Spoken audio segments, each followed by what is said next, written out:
Good morning, students. I hope you've had a chance to go outside today. It's a beautiful day. I'm feeling very grateful for the sunshiny, beautiful weather, and it's kind of breezy and windy.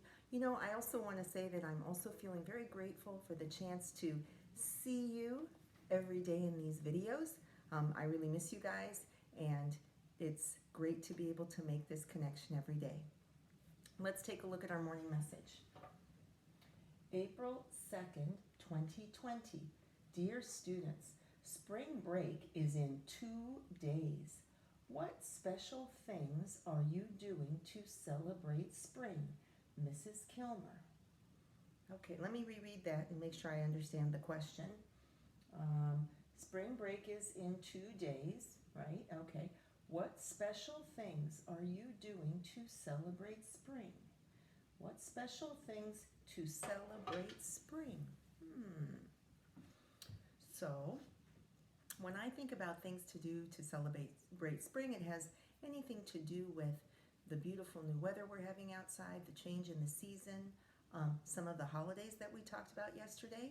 I've heard from some students that they're doing neat things like growing little plants and growing bean plants. Like maybe they soaked beans and they're being like scientists and making observations, noticing when the little roots come out, noticing the little sprouts, the brotas that are emerging from the seeds.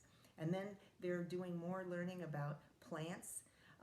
I heard from some other students that they have some bulbs at home. Maybe they bought bulbs from the grocery store, or I've seen them, like a single bulb in a glass or a jar.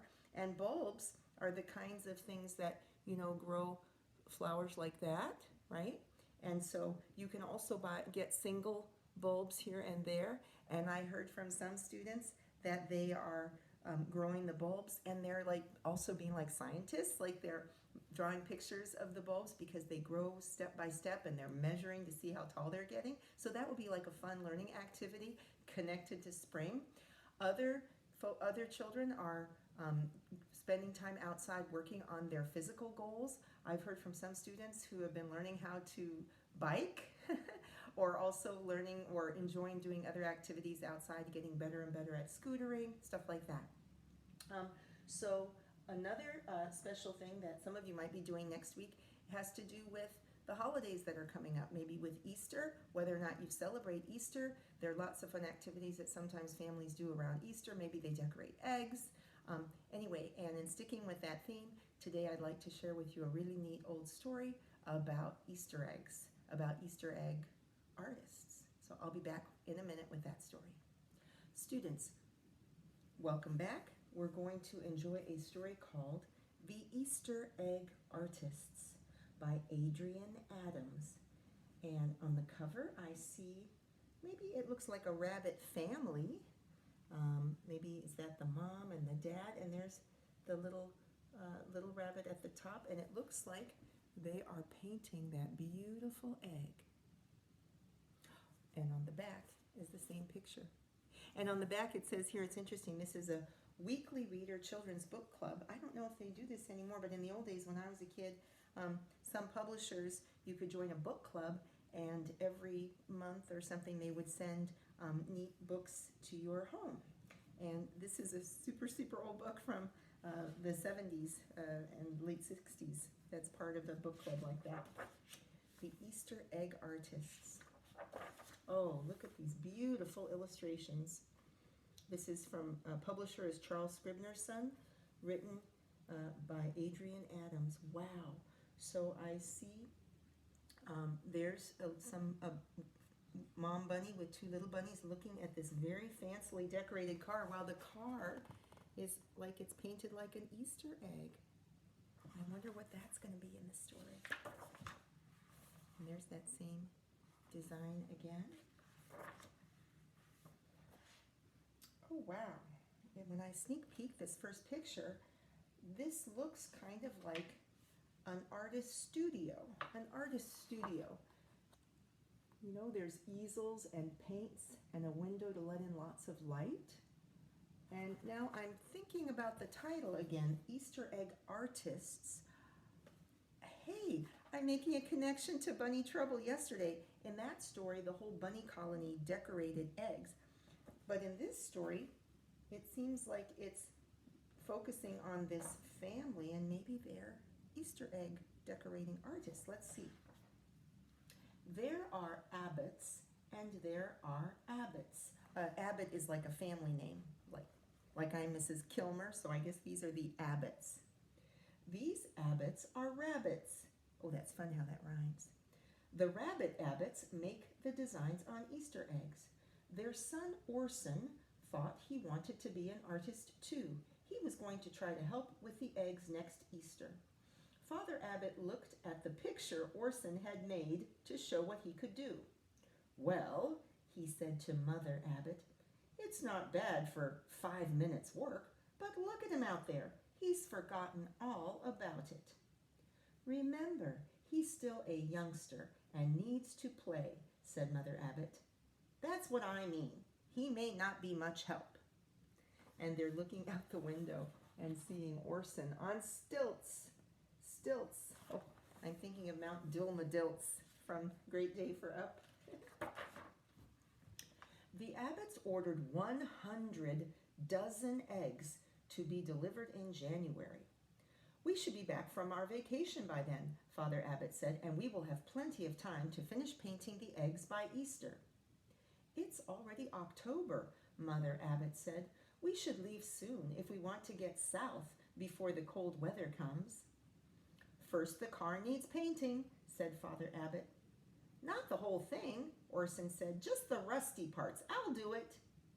Then he saw the grin on his father's face and said, well, at least I'll help. Let's make the car and trailer look like Easter eggs. Great idea, said Father Abbott. They worked together, covering the rusty spots with their special designs. Wow, what an interesting idea.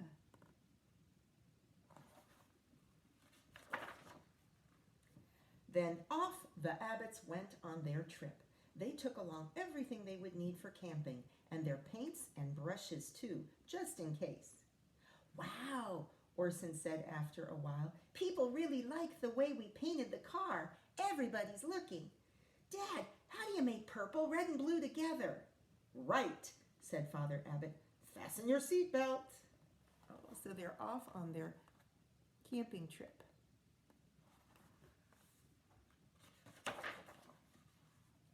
The Abbotts drove south and farther south, looking for nice weather and a good place to set up camp. At last they reached the warm sea. Orson had never seen so much water. They set up camp and spent long days on the beach. Orson wore his red life belt. That's like a little life preserver. I guess he can't quite swim yet. He galloped in the sand and splashed in the sea. Oh, there he is. We'll look at the illustration in a sec. Mother and Father Abbott drew portraits of everyone who wanted to pay for them. When the Abbotts had had enough of that, they went traveling again, just poking around. People were always offering them jobs because of the beautiful designs on the car and the trailer. So as they're traveling, they're just making a bit of money here and there to support themselves. And look, you can see, there he is. There's Orson running off to the ocean. They even decorated the outside of an entire house. Orson did all of the high parts. It was easy for him to keep his balance on the slanting roof, and he liked looking down and out over the trees. A plane advertising the county fair buzzed the house. The pilot landed and came to get a closer look. Well, naturally, he wanted his plane decorated. Oh, wow, Orson yelled. Wow, so they're decorating a house, and next they're going to decorate the plane. Father Abbott said, shouldn't the decorations be on the bottom? People look up at a plane. Top and bottom, the pilot said. I do aerobatics. What's that? Orson asked. I make the plane tumble over and over in the sky. Orson shivered with delight. He worked hard decorating the plane. Maybe the pilot would take him for a ride in the sky if he liked the designs. And he did. Wow, Orson got to take a ride in the plane. As a reward, for his good job. Orson and the pilot circled over the Abbot's camp. "Orson has really changed," Father Abbot said, "keeping his mind on his work until it's finished. He's growing up fast." "Well, it helps when people notice what you do and enjoy it," Mother Abbot said. "It seems to work that way. When we were in town shopping this afternoon, we were asked if we would decorate the bridge over the river. Orson spoke right up and said we'd be glad to, and on the way home, he asked me if he could do it all by himself." "Fine," said Mother Abbot. "We'll have fun just watching for a change." Oh, what a lovely illustration. There you can see Orson and the pilot up in the plane. And there, down here, the mom and dad are relaxing in front of their cooking fire after a hard day's work. You know, I've got to stop and think for a minute. So, in the beginning, Orson liked to play a lot, and he knew he was supposed to help with the eggs, but he was more interested in playing. And his dad was a little worried, but his mom said, well, it's okay. He's still a kid. He needs a chance to play, right? But little by little, I feel like Orson is changing, right? So he's starting to help more with the work of the family, and their job is artists, is being an artist and painting and decorating things. That's how they support themselves. And they were just talking about how he actually volunteered to do one big job all by himself. And the mother said, it helps when people notice what you do and enjoy it. Okay, I just wanted to stop and think about that and think how Orson is changing over the story. Everybody came to watch. Orson loved it. He was busy for a long time, but he never got tired. Wow.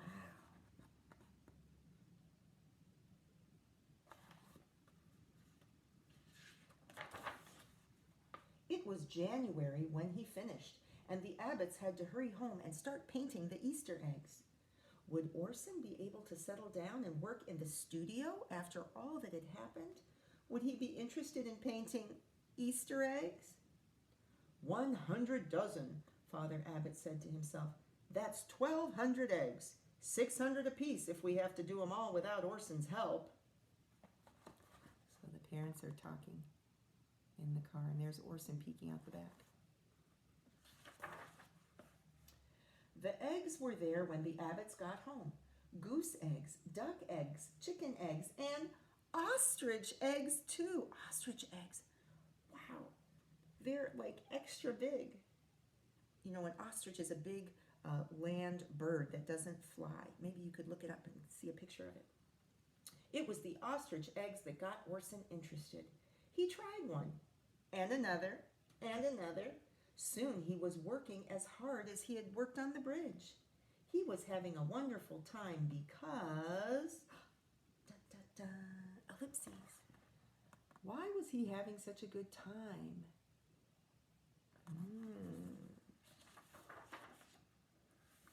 He had invented comic Easter eggs. People wanted to buy them faster than he could paint them. His parents finally had to start helping him to keep up with all the orders. Father Abbot was forever on the telephone, ordering more eggs or taking new orders. Orson was laughing. Whoever finds this is going to get a shock, he shouted. Wow, so Orson got so concentrated on his work that he kind of came up with a different way to decorate. He's decorating with funny little cartoons. I hope you can see some of the details. I'm putting the book very close to the camera.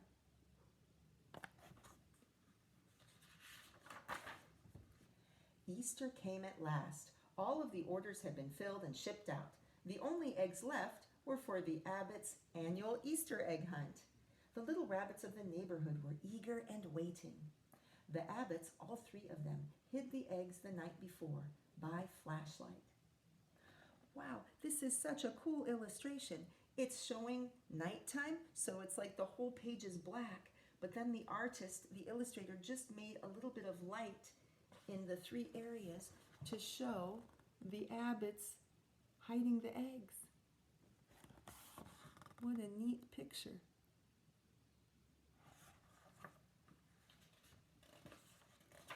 The next morning, Mother and Father Abbott were tired and sleepy.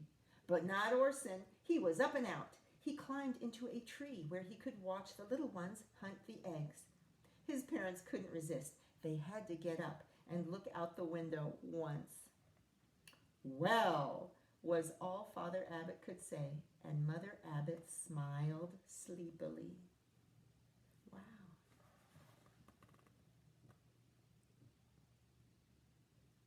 You can see Orson up here looking down on all the little bunnies. During the day, the spring weather grew warm. Mother and Father Abbott were taking it easy outdoors. Where's Orson? Mother Abbott wondered. He was working on something in the studio a while ago, Father Abbott said, but no telling where he might be now. Orson Abbott, the Easter egg artist, Mother Abbott said fondly. Yes, Father Abbott said, and car artist, and house artist, and airplane artist, and bridge artist. Don't look now, said Mother Abbott, but flagpole too. So they're relaxing on their little lounge chairs with maybe some lemonade on a warm day. And there's Orson in the corner. It looks like he's painting flagpoles. Wow! Snip, snap, snap. His tale's told out. Colorín colorado, este cuento se acabado. So, at the end of a book, you got to do something. And we've talked about the different things you can do it at the end of a book. You can go back and look at your favorite part. I have to say, there are so many beautiful illustrations in this book. I will definitely go back and look at quite a few of the pages later. But another thing we can do that we talked about yesterday is make a connection. So you can make a connection between yourself and the story, between the story and another story, between the story and the world. Another thing I'd like you to start thinking about and paying attention to in some stories is something really changes for the character, for the main character. So at the beginning of the story, Orson was very playful and he didn't seem ready to really help with the family work. And he was just a kid, and his mom made that comment to the dad. But over the course of the story, things changed. He changed. There were certain things that happened that changed Orson, that changed the main character, and the way he acted, and the way he felt, and what he ended up doing, and how he ended up being in the end. So that's another really good way to think about what's going on in a book when you need to do something at the end, is to think about the most important character, the main character, and how they change and how the events in the book change them. Okay, so I'll be interested to see if maybe some of you have some comments about how Orson changed, or maybe in a book that you're reading or that your parents are reading to you. I'm wondering if someone could send me some comments about how a character in a book that you are reading changed over the course of the story. Okay? I look forward to seeing you this afternoon. I'm going to share a really interesting biography of George Washington. See you later.